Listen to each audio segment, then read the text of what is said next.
안녕하세요. 오늘도 사연살롱을 찾아주셔서 감사합니다. 저는 용인에 사는 50대 후반의 여성이에요. 어릴 적 저는 과일 가게를 하시는 부모님과 셋이서 단란한 분위기 속에서 자랐어요. 20여 평의 붉은 벽돌 빌라 전세에서 조금은 빠듯한 생활이었던 것 같아요. 부모님은 제가 그런 걸 느끼지 못할 만큼 낙천적이셨어요.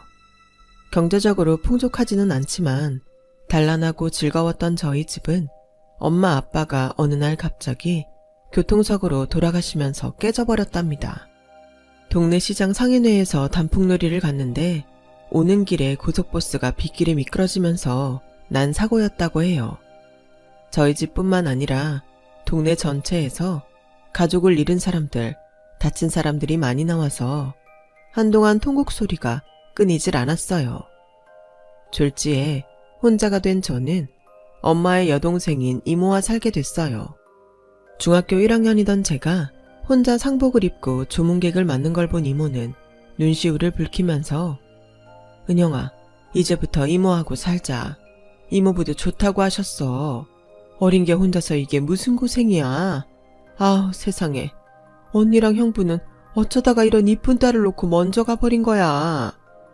하며 저를 꼭 안아주셨고 그때서야 저도 꾹 참고 있던 눈물을 터뜨리고 말았어요. 갑자기 부모님을 잃고 어안이 벙벙했는지 한동안 울지도 못하고 있었거든요.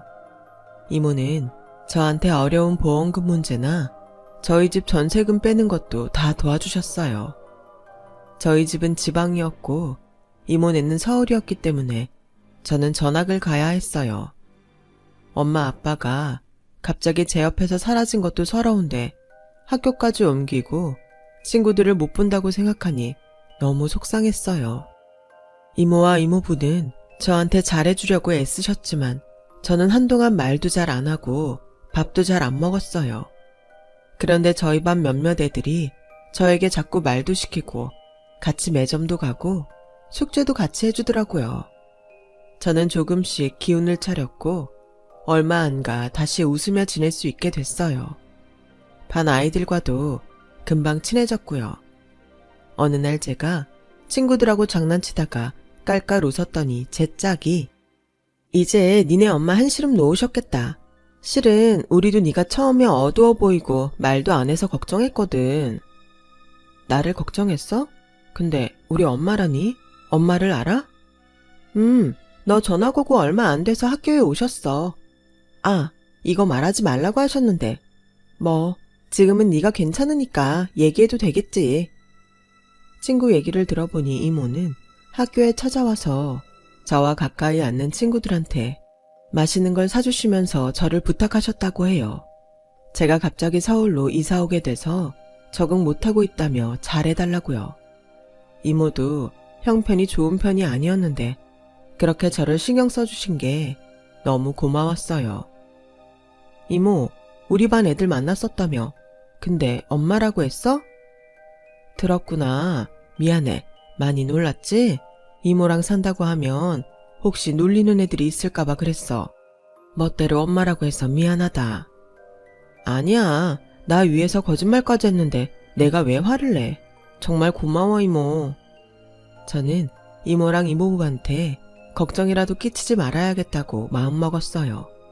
그래서 학교에서도 집에서도 밝고 명랑하게 지냈죠. 이모부는 자동차 영업을 하셨고 이모는 간호조무사로 일하셨어요. 두 분 사이에는 자식이 없었어요. 저는 어느 날 새벽 잠결에 화장실을 가다가 이모 부부가 하는 얘기를 들었어요. 은영이 우리가 자식처럼 키우자. 우리도 애 없어서 그동안 쓸쓸했잖아. 당신 정말이야? 나 그 얘기 너무 하고 싶었는데 당신이 어떤 마음일지 몰라서 망설였거든. 은영이 데려올 때도 당신이 얼른 그러자고 해줘서 얼마나 감동했는데. 무슨 소리야. 당신 언니가 남긴 소중한 핏줄이잖아. 당신한테 소중하면 나한테도 그래. 라는데 너무 고맙고 마음이 놓여서 방에 가서 이불을 쓰고 펑펑 울었어요. 그동안 저도 모르게 긴장하고 있었고 혹시 나를 거추장스러워하면 어쩌나 그런 마음이 조금은 있었거든요. 저는 그런 이모 부부의 사랑에 보답하는 사람이 되자고 마음먹었죠. 학교에서 친구들과도 더 잘 지내고 공부도 나름 열심히 했어요. 따뜻하고 마음 좋은 이모부와 다정한 이모와의 생활은 매일매일이 행복했어요. 저는 부모님을 잃은 아픔을 조금씩 치유할 수 있었고요. 두 분이 늙으시면 제가 꼭 모시고 살 거라고 다짐을 할 만큼요. 하지만 제가 고1이 됐을 때 비극은 또다시 예고도 하지 않고 저희 집에 들이닥쳤어요. 자동차 매매 때문에 출장을 갔던 이모부가 갑자기 쓰러지셔서 심근경색으로 돌아가셨어요.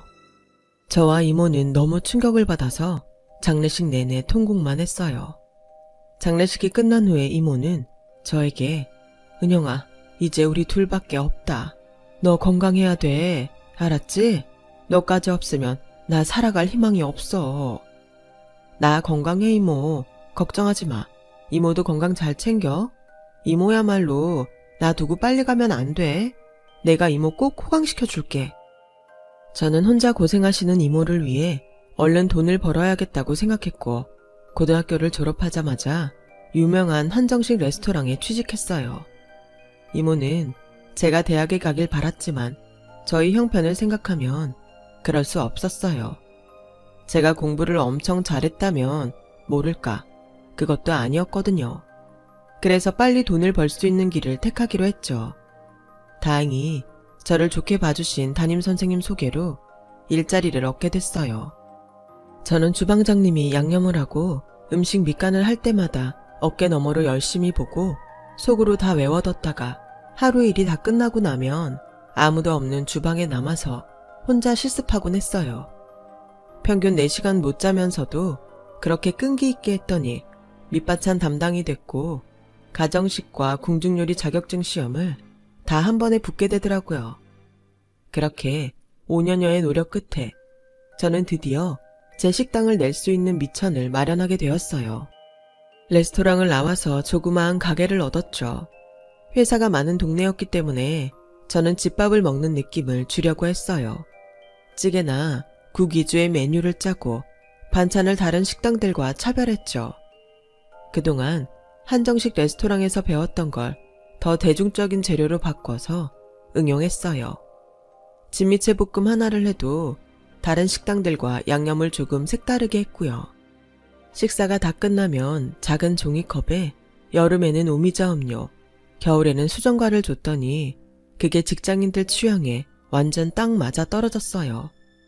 식당은 문을 열고 6개월이 채 안 돼서 점심시간, 저녁시간이면 사람들로 북적거렸어요. 점심시간이 1시간밖에 되지 않는 직장인들은 기다리는 게 길어지니까 미리 전화를 해서 자리를 예약하기까지 하더라고요. 저희 집은 어딘가 고급스러우면서도 깔끔하고 적절한 가격이라고 소문이 났어요. 그렇게 하기를 1년 반. 저는 27이라는 나이에 가게를 확장하고 직원 수도 늘린 어엿한 맛집의 젊은 사장이 되었답니다. 재오픈을 하던 날 이모가 아주 큰 행운목을 선물해 주셨어요. 저는 이모에게 친구분들과 다녀오시라고 2박 3일 제주도 특급 호텔과 렌트카에 운전사까지 전부 예약을 해서 보내드렸어요. 너 가게도 확장하느라 돈 많이 썼을 텐데 너무 무리한 거 아니야? 아니야 이모. 나 이제 이 정도 할 능력은 돼. 걱정하지 말고 다녀와. 가서 친구분들이랑 재밌게 놀다 와. 내가 자식 복은 없어도 조카 복이 있구나. 라며 너무 좋아하셨어요. 저는 이모 호강시켜드리겠다고 한 약속을 지금부터 지킬 수 있겠다 생각했죠. 당시 저는 지인의 소개로 한 남자를 만나고 있었는데 그 남자는 제게 꽤 호감을 갖고 있는 눈치였어요. 그 사람도 부모님이 일찍 돌아가셨고 자영업을 해서 자기 건물을 가진 사람이었어요. 그래서 더 마음이 갔고 또 사업 수완도 괜찮아 보였죠. 은영씨, 나랑 살면 내가 사업도 더 잘되게 외주할 수 있는데 지금 이 정도 규모로 만족할 거 아니잖아요. 우리 같이 힘 합쳐서 전국적으로 유명한 가게 만들어 봅시다. 지금 그 말 저한테 결혼하자고 하는 거 맞죠? 네, 맞아요. 제가 좀 성격이 아기자기한 말을 못해서 이렇게밖에 표현을 못하네요. 결혼해요. 우리 그래서 정말 잘 살아봐요. 글쎄요. 저도 동규씨 좋아하고 오래 보고 싶어요. 근데 좀 더 이모하고 같이 있는 시간을 갖고 싶은 것도 사실이에요. 그럼 저 거절한 건 아니죠? 저 기다릴 수 있어요. 그러니까 다시 생각하고 얘기해요. 이모는 제 말을 듣고 좋은 사람이면 얼른 결혼하라고 하셨어요. 이모는 나 그렇게 빨리 보내고 싶어. 난 이제 이모 좀 편히 모실 수 있게 돼서 더 같이 있고 싶은데. 아우 됐어. 젊은 애가 왜 자꾸 늙은이 하고 있으려고 그래. 맨날 일만 하느라 또래들이랑 어울려보지도 못했잖아. 이제 좀 즐기면서 살아. 결혼해서 알콩달콩 사는 거 재미야. 나하고는 결혼하고도 여행도 가고 하고 싶은 거 할 수 있잖아. 라며 적극적으로 밀어주셔서 결혼하기로 했는데 어쩐지 마음이 불편했어요. 그때는 목표 하나를 이루자마자 갑자기 결혼이라는 걸 하게 돼서 여유가 없어서 그런 거라고 생각했는데 지금 보니 일종의 예감이었던 것 같아요. 결혼하고 한 달은 정말 좋았어요. 그것도 다 그 남자가 저의 환심을 사려고 열심히 쏘를 한 것이었지만 당시에는 나처럼 행복한 신혼생활 하는 사람이 몇이나 될까 싶을 정도로 매일 저에게 이벤트를 해주고 주말마다 선물을 사서 들어왔어요. 적당히 해. 맨날 이렇게 받기만 하면 나중에 한번 빼먹는 거 가지고 엄청 서운해질 것 같아. 그럼 그때 2배로 더 해주면 되지. 그런 건 걱정하지 마. 아 맞다. 내가 이번에 새로 건물 사는 거 있잖아. 그거 당신하고 공동명의로 하고 싶어서 그러는데 도장 좀 주라. 당신이 애써서 번 돈으로 사는 건데 왜 나랑 공동명의를 해. 됐어. 우리 이제 부부잖아. 운명 공동체라는 말이 왜 있겠어? 우리는 한 배를 탄 거라고. 뭐든 같이 해야지. 저는 그 남자가 보여준 행동들이 있었기 때문에 저 말도 진심이라고 생각했어요. 솔직히 어떤 남자들은 부인이 돈 쓰는 거 눈치 준다는 얘기도 들었는데 건물을 공동명의로 한다니 너무 감동이었죠. 당신은 가게 때문에 많이 바쁘잖아. 도장 주면 내가 해놓을게. 걱정 말고 푹 쉬고 일할 준비해. 그렇게 제 도장을 가져간 남편은 나중에 공동명의로 된 계약서를 보여주며 나중에 같이 건물을 보러 가자고 했어요. 가게 잠깐 비울 수 있는 날 있으면 가자. 근데 내 도장은? 아 맞다. 내가 사무실에 놓고 깜박하고 안 가져왔네. 내일 가져올게. 그러고도 남편은 며칠 동안 계속 도장을 잊어버리고 안 가져왔고 저도 가게 일로 바빴기 때문에 나중에는 도장 받는 걸 깜빡했어요. 한편으로는 남편이 가지고 있는데 무슨 일 있겠나 방심하는 마음도 있었어요. 그리고 얼마 안 돼서 남편은 리조트 부지를 알아보는 친구와 출장을 간다더군요. 얘가 뭐든 나 없으면 일을 못해. 내가 봐줘야 안심이 된다는 거야. 아니 그래서 어떻게 자기 사업을 하나 모르겠어. 그만큼 당신이 믿음이 간다는 거겠지. 다녀와. 남편은 며칠 있으면 올 거라면서 짐을 이것저것 챙겼고 다음날 제가 일어나기도 전에 나갔더라고요. 그게 그 사람을 본 마지막이었어요. 다음날 저희 가게에 웬 화려한 생김새의 여자가 저를 찾아왔어요. 당신 이동진 알지? 그게 누군데요? 그리고 누구세요? 저는 다짜고짜 반말하는 그 여자에게 까칠하게 말했죠. 그랬더니 여자는 떨리는 손으로 사진을 꺼내더라고요. 이거 제 남편인데 왜 이 사진을 그쪽이 갖고 있어요? 이 사람이 이동진이잖아. 왜 시치미를 떼? 아니에요. 제 남편 이름은 박동규예요. 그러자 그 여자는 다리를 휘청거리더니 의자에 털썩 주저앉았어요. 혹시 그 남자한테 돈 준 거 있어? 뭐 통장이나 문서 같은 거. 왜 그러시는데요? 무슨 일이에요? 저는 부들부들 떨며 어쩔 줄 모르는 여자를 보자 불안함에 확 휩싸였어요. 그놈 사기꾼이야. 나랑 결혼해서 통장이고 뭐고 다 공동명의로 만든 다음에 홀랑 다 빼먹고 갔다고. 그제야 저는 도장을 준 게 생각났고 부랴부랴 가서 건물 문서를 찾았어요. 그리고 그 건물을 찾아갔는데 주인이 따로 있더라고요. 문서는 가짜였어요. 며칠 후에는 가게에 또 모르는 사람이 찾아오더니 자기가 제 가게를 샀다는 거였어요.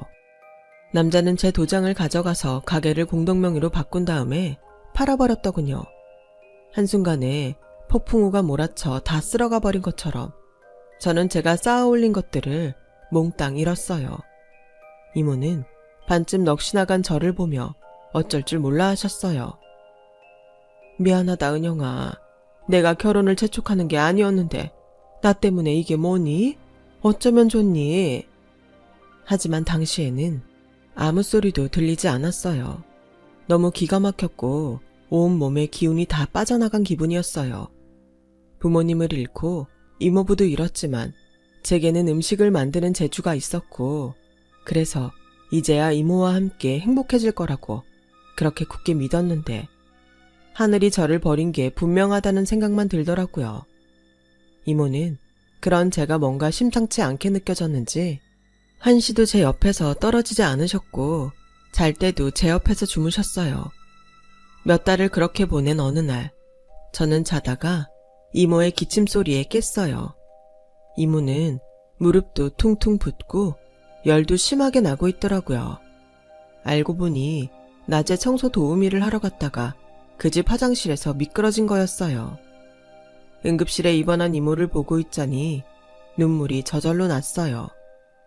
엄마 아빠 잃은 저에게 유일하게 손 내밀어줬던 이모인데 제가 지키지 못해서 이렇게 됐구나 싶어 가슴이 미어지더라고요. 저는 다시 정신을 차리고 갖고 있는 통장을 다 꺼내서 봤더니 변두리에 작은 가게 하나는 낼 돈이 되더라고요. 저는 통장을 들고 나가 여기저기 발품을 해서 겨우 작은 가게를 얻었어요. 이모 집도 팔고 제 가게와 가까운 데에 전세를 얻었고요. 이모 집 사준다고 했는데 오히려 평생 모은 돈으로 산 집 팔게 했네. 내가 다시 일어나서 꼭 다 갚아줄게. 넌 그런 말 좀 하지 마. 가족끼리 뭘 자꾸 갚는다고 해. 우리 그냥 먹고 살 만큼만 벌면 돼. 지난 일 생각하면 너무 억울하고 분하지만 이제 앞으로만 생각하자. 라며 저를 격려해 주셨어요. 가게를 겨우 열긴 했지만 장사는 생각만큼 잘 되지 않았어요. 근처에 초등학교와 중학교가 있었지만 사람이 많이 오지 않더라고요. 몇 달을 허송세월하듯이 자리에 앉아있는 날이 많았어요. 그런데 언젠가부터 초등학생 남자아이가 점심에 와서 볶음밥을 시켜 먹더라고요. 처음에는 그런가 보다 했는데 주말을 제외하고 주 5일은 꼬박 와서 볶음밥을 먹는 거였어요. 나중에 너무 궁금해서 물어보니 할머니와 둘이 있다고 하더라고요. 할머니가 다쳐서 병원에 입원해 있어서 밥을 못 하시는데 주말에는 병원에 계속 할머니와 있다는 거였어요. 할머니는 얼마나 더 입원하셔야 되는데? 2주 더 있어야 된대요. 그럼 이제 우리 가게에 그냥 와. 그리고 주말에 병원 가기 전에 꼭 오고. 꼭이다. 저는 아이에게 매일 집밥을 주듯이 더 정성을 기울여 밥을 차려줬어요. 아침에는 빵을 먹고 저녁은 라면을 먹거나 굶고 잔다더라고요. 저는 그 말에 아이 밥을 더 정성스럽게 챙겨줬고 저녁에도 먹으라고 도시락을 싸줬어요. 주말에는 할머니와 먹으라고 특별식도 만들고 식혜도 해줬죠. 아줌마 정말 고맙습니다. 제가 이거 엄마한테 꼭 말할게요. 엄마가 있었어? 근데 왜 안 오셔? 엄마 지금 미국에서 공부해요. 좀 있으면 오세요. 그러더니 정말 그의 할머니가 태어나고 난 며칠 후에 아이가 엄마와 할머니를 데리고 저희 가게에 왔더라고요. 우리 상현이 너무 잘 돌봐주셔서 감사합니다. 저녁도 해주시고 저 먹을 것까지 신경 써주고 이 은혜를 어떻게 갚나요? 은혜는요, 건강해지셔서 다행이에요. 제가 상현이 엄마예요. 남편하고 이혼하고 아이 집에 맡겨놓고 공부한다고 독하게 굴다가 이런 일이 생겼네요. 정말 감사합니다. 하며 죄 지은 사람처럼 고개를 숙이고 눈물을 글썽이는 아이 엄마에게 공부할 수 있으면 해야죠. 상현이 똑똑해서 다 이해할 거예요. 라고 앞으로도 잘 지내시라고 격려해줬죠. 그리고 몇 달쯤 지났는데 상현이 엄마가 불쑥 찾아왔어요. 저희 선배가 백화점 임원인데 거기서 식품 매장에 들어올 고급 반찬 가게를 찾는데요. 제가 은영씨 추천했어요. 보니까 그냥 이런 변두리 동네에서 팔 솜씨가 아니에요. 제가 정말 이렇게라도 보답하고 싶어서 그러니까 꼭 가보세요. 저는 그렇게 고급 백화점 식품 매장 한 구석에서 반찬을 팔게 됐어요. 그리고 제가 만든 밑반찬들이 완전히 히트를 쳐서 그 동네 아파트 아줌마들 인기 상품이 됐어요. 매대도 구석에서 중앙 쪽으로 옮기고 반찬도 밑반찬 위주에서 고기, 생선, 탕, 국으로 점점 범위를 넓혔어요. 특히 저희 소불고기가 폭발적으로 인기를 끌어서 백화점에서도 매상이 많이 올랐다며 엄청 좋아했죠. 저는 음식 질이 떨어지지 않도록 심혈을 기울여 언제나 더 좋은 품질의 반찬을 내보였고, 그런 제 마음이 통했는지 단골도 많아지고 다른 지역에서도 반찬을 사러 왔어요. 그리고 5년 만에 백화점 반찬 매대와 함께 그 지역에 식당을 냈고 얼마 안 돼서 동네 맛집으로 자리를 잡았어요. 정말 사람 일 어떻게 될지 모른다고 하더니 저는 한 10년 새에 완전히 롤러코스터를 탄 기분이었어요. 어느 날 백화점 매대를 들렀다가 가게에 오는데 어떤 사람이 번거지 모자 같은 걸 푹 눌러쓰고 동네를 두리번거리더라고요. 그리고 건너편 가게와 저희 가게를 번갈아 보더니 잠시 서 있다가 모자를 벗고 저희 가게로 들어가는데 저는 정말 심장이 멎는 줄 알았어요. 바로 예전에 제 가게를 팔고 사라졌던 그 남자였거든요. 저는 떨리는 몸을 겨우 진정시키고 심호흡을 하며 가게로 들어섰어요. 그 남자는 예전에 저를 만났을 때처럼 아주 당당한 태도로 서서 여기 사장님 계세요. 제가 맛집 블로거인데 제 블로그에 소개 좀 하려고요. 저는 바로 그 남자 뒤에서 목을 붙잡고 야 이 새끼야, 네가 여기가 어디라고 와? 주방장님, 매니저, 이놈 잡아요. 얼른! 제 말에 기운 좋은 주방장과 매니저가 달려와 양쪽에서 남자를 붙잡았고 놀란 남자는 노으라고 소리를 지르다가 저를 보고는 완전 벙찐 표정을 짓더라고요. 아니, 어떻게 여기에? 어떻게? 여기가 내 가게다. 왜? 또 무슨 사기를 치려고? 매니저, 112에 당장 신고해요. 악질 사기꾼 잡았다고. 여보, 아니 윤용씨, 잠깐 내 얘기 좀. 여보 좋아하시네. 너 나 말고도 다른 여자 둘이나 더 결혼하고 다 돈만 빼먹고 사라졌더라. 너 오늘 나한테 죽어봐. 어떻게 뻔뻔하게 서울 시내를 돌아다닐 생각을 해? 그때는 사정이 있었어. 사정은? 사기꾼한테 무슨 사정이 있다고? 저는 그 남자와 경찰서로 같이 갔어요. 남자는 아예 제 앞에 무릎을 꿇고서 싹싹 빌면서 제발 처벌하지 말아달라고 했지만 저는 집행유예라도 꼭 나오게 해달라고 하고 변호사를 선임했죠. 남자는 여러 건의 사기를 치고 그 돈을 다 들고 캐나다로 갔다고 해요. 거기서 흥청망청 하느라 그 많은 돈을 탕진하고는 한국에 돌아와 블로거를 하면서 맛집들을 상대로 돈을 뜯어내고 있었어요. 저 말고도 여러 건의 고소가 들어와 있었는데 요리조리 잘 빠져나가서 그동안 처벌을 받지 않았다더군요. 그 남자는 결국 징역 1년 6개월을 선고받았고 제 앞에서 눈물을 뚝뚝 흘리며 선처를 받았지만 저는 들어주지 않았어요. 이모도 그 남자 판결이 나오던 날에 일부러 법원에 가서 형을 선고받는 걸 보고 성에 차지는 않아도 벌을 받으니 마음이 나아졌다고 하시더라고요. 그랬던 게 벌써 20여 년 전 일이네요. 저는 결혼에 두려움이 생겨 한동안 이모와 지내다가 50이 돼서 차별한 남자를 만나 조촐한 식을 올리고 함께 살게 되었답니다.